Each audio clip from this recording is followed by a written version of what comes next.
কিন্তু আপনার সুর আমরা উঠ সুরি ভরে লিয়ে আইছি পর্দানিসীন মা বোনেরা, be careful, may I have your attention please. যদি বুঝিয়া নিতে আগে পারো জীবন ধন্য হয়ে যাব। কবিরাজের বাড়ি দৌড়িতে লাগবো না, সবকিছু আল্লাহ পাক রব্বুল আলামিন তসবিহ তাহলিল জিকির আজকার দুরূদ শরীফের মধ্যে রাখি দিয়েছেন। প্রত্যেক সমস্যার সমাধান আল্লাহ রাখি দিয়েছেন। শুনিয়ে নেবা দুইজন ব্যক্তি যখন ফরমাইলা আমরা ওই যে ব্যক্তির লিয়াইছি ইয়া রাসূলুল্লাহ, তাই তো আমরা উঠে চুরি করিয়া লইয়াইছুন তাই চোর। মায়ার নবীজি ফরমাইন ইন সাহাবী ছিল, মায়ার নবীজি ফরমাইন ও আমার প্যারা সাহাবী, আপনি সত্যি চোর নেই, তারা যে কথা কইতরা তার ঠিক নেই। মায়ার নবীজির সাহাবী ফরমাইন একটা বুঝাইমু। মায়ার নবীজির সাহাবী হকলর আকীদা কিতা আসলো নবীজিরে লইয়া আরেকটা ঘটনা হইব। দুইটা পয়েন্ট বাহর মুনকার দিকে। একটা পয়েন্ট হলো কি মায়ার নবীজির সাহাবায়ে কেরাম হকলর আকীদা আসলো বলে মায়ার নবীজি চাইলে বনর পশুরেও জন্তুরেও মাতাইতে পারবেন, খুব ঠিক কিনা? আকীদা আসলো না নি? সাহাবায়ে কেরাম হকলর আকীদা ছিল। মায়ার নবীজি যদি জিজ্ঞাসা করলেন তাহলে উঠে জবান খুলিয়া বলতে বাধ্য। তো সাহাবীর এই আকীদা আমরা বুঝলাম।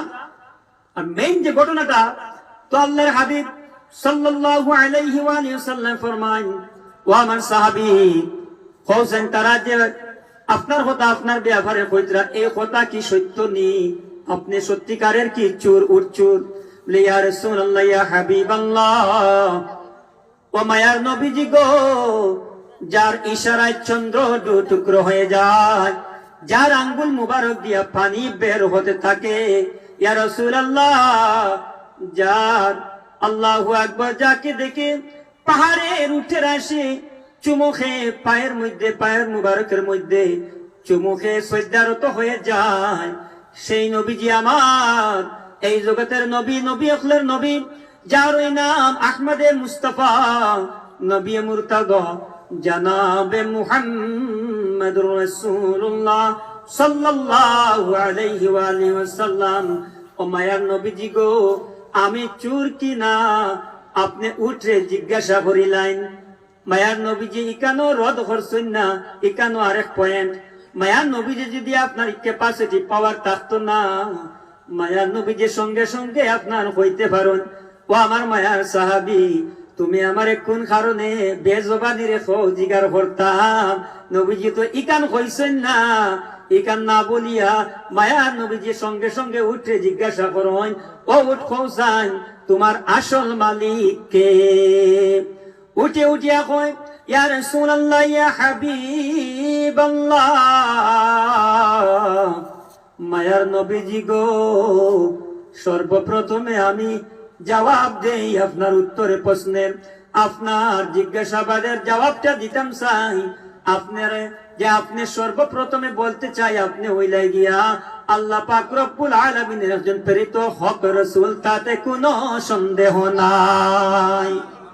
সুবহানাল্লাহ, উঠে কইছে উঠিয়া আপনি একজন আল্লাহর পেয়ারা রাসূল, তাতে কোনো সন্দেহ নাই, হক সত্যবাদ সত্য রাসূল আপনি। ও কইয়া উঠে কইয়া রাসূলুল্লাহ ইয়া হাবিবাল্লাহ, যে দুইজন ব্যক্তি আপনারে কইতরা ইনসুর, হালাকে ইন চুর না, এই নইয়া তাকলা গিয়া আমার আসল মালিক পদে বনি। সুবহানাল্লাহ। মায়ার নবীজি ফরমান ও আমার সাহাবী, এখন বুঝতাম পারলাম আপনি চোর না, আপনি বাঁচি গেছো। কিন্তু সেই যুগের মধ্যে চুরের দরা খাইলে হাত খাটা হয়, আপনারা জানা আসেনি? জি, একটু মাটি বা হাত খাটা হইতো। মায়ার নবীজি ফরমাইন ও আমার সাহাবী, চোরের মধ্যে যদি দরা খান তাহলে আপনার হাত খাটা হয়।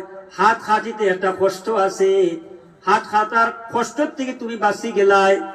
আর কিতা, তুমি হাত খাটার বাদে এক নম্বরে আপনি হাত খাটার কষ্ট পাইলাই হয়, দুই নম্বরে তোমার জিন্দেগির যতদিন হায়াত থাকবো ততদিন পর্যন্ত পৃথিবীর মানুষের কাছে তুমি একজন চোর বলিয়া আপনার সাব্যস্ত হয়ে গেলা হয়।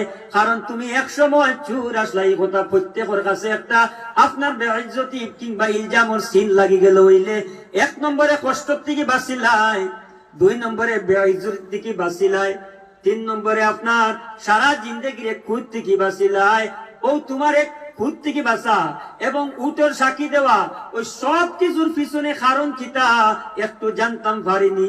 মায়ার নবীকে জিজ্ঞাসা করুন সাহাবীরে, সাহাবী ফরমান একচুয়ালি কিতাবের মধ্যে লেখন ইনো যদি মায়া করিয়া থাকুন তাহলে মায়ার নবীজিও মায়া করছেন, কারণ উঠতে না জিজ্ঞাসা করলে তো আর জবাব তো আপনার কঠিন হয়ে গেল, কারণ শরীয়তের বিচার 2 জন সাক্ষী লাগে, এটা তো 2 মানুষ একত্রে আপনার টাইমসুর, তাহলে তো মাতিকান যার কিনা অন্য হলে তো মায়ার নবী যদি মায়া করতো না উঠে না জিজ্ঞাসা করি আর উঠে যদি মাতিত না, কারণ মায়ার নবীজি যখন প্রশ্ন করিলে উঠে মাতিতে হইব, কারণ আল্লাহর পেয়ারা হাবিব দুস্থ নবী, আল্লাহ চান না তার মায়ার নবীজির কষ্ট দিতা।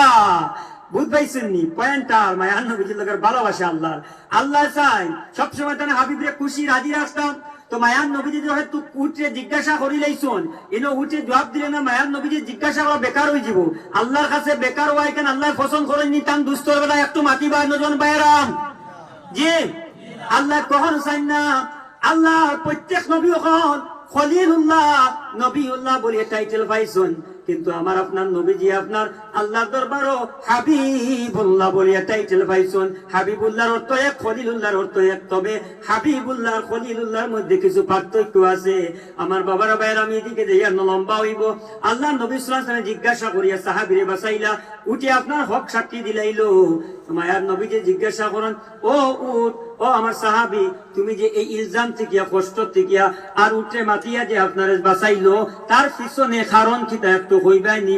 মায়ার নবীজির সাহাবী ফরমান, ইয়া রাসূলুল্লাহ, আমার অত আমল নাই, এত বেশি আমি তাহাজ্জুদ গুজারি সদকা খয়রাত করনেওয়ালা নাই, তবে নবীজি গো আমি বেশি বেশি করিয়া আপনার উপরে দুরূদ শরীফ পড়তে থাকি। আমি মনে করি, আমি গ্যারান্টি, আমি মনে করি আমার যদি আজ এই ইলজাম থেকে আট খাটার কষ্ট থেকে বাঁচাইয়া থাকে তাহলে একমাত্র আপনার উপরে দুরূদ শরীফ পড়ার উসিলায় আল্লাহ পাক রব্বুল আলামিন আমারে মায়া করিলেছেন। খাওয়া যাইবনি সুবহানাল্লাহ।